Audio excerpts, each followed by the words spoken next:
repeated that analysis. So this analysis asks the same question, but it's looking at patients who are already within the FOSS database. Because in the year 2001, we started collecting information on patients within the database, and we're now asking the question, what about the patients who died whilst they've been within the database since 2001? What have they actually died of?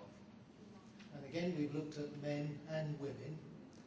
And it's quite interesting that the numbers of deaths due to kidney disease has fallen very substantially. It's down to 3 in men, and in fact it's down to 0 in females. The numbers of deaths due to cardiac disease, in contrast, have hardly changed. So that's been a significant and a continuing cause of death in patients with Fabry disease. But just some suggestion that following the introduction of enzyme replacement in 2001, a suggestion that cardiac complications are important, but possibly renal complications may be less important. And perhaps that can be tentatively assigned to the impact of the treatment on stabilizing kidney function. Of course, there are other improvements: renal transplantation, renal dialysis, drugs, ACE inhibitors. All of these are helping to stabilize renal function. But it may be that enzyme replacement therapy is having a contributory effect also. So if it's cardiac that is one of the major challenges at the moment, then I think it makes it all the more important that over the 5-year period that we've just been examining, if we can reduce heart size and improve contractility, then that might lead to future improvements. And I just want to share one slide where we're going to be looking at an issue called critical events. Critical events, we've heard a little bit about that. We heard in that very moving story from Rune in Norway, we heard about a number of critical events that had occurred in his family. For example, one of his sons had developed a heart issue. He developed an arrhythmia in his heart that required the insertion of a pacemaker. That would be termed a critical event. A stroke or a transient ischemic attack would be termed a critical event. The onset of dialysis would be a critical event. This slide looks at these critical events in the patients who were treated over a 5-year period. So we're looking at sentinel events, and they're divided into cardiac, central nervous system, or any sentinel event, that's composite.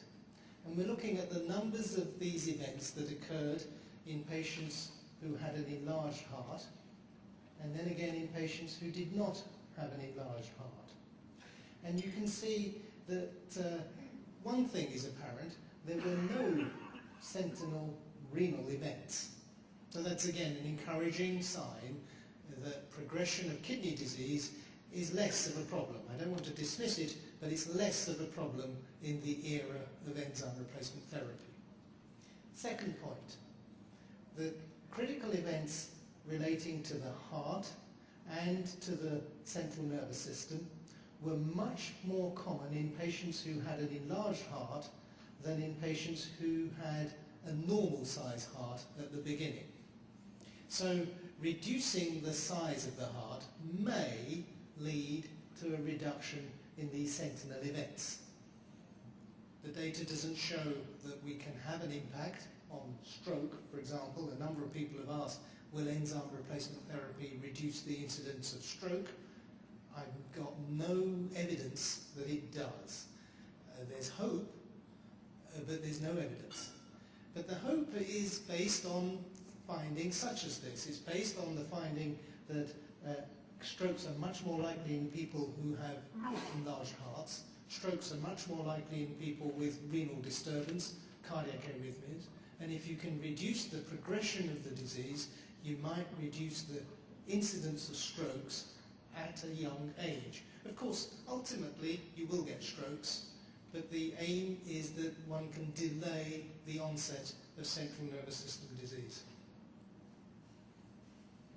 So to summarize, I wanted to share with you this recently obtained evidence that enzyme replacement therapy over a 5-year period does have long-term beneficial effects in kidney function, both heart size and heart contractility, pain, quality of life, and maybe, just maybe, some evidence that the natural history of Fabry disease might be changing.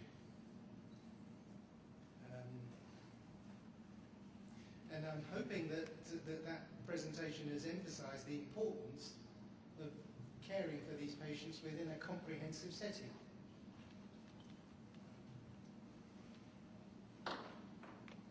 And of course, right at the start, I'll recognise that your journeys have been complex. Also, it's nearing the end of the day. You've had a lot of information, a lot of it conflicting information,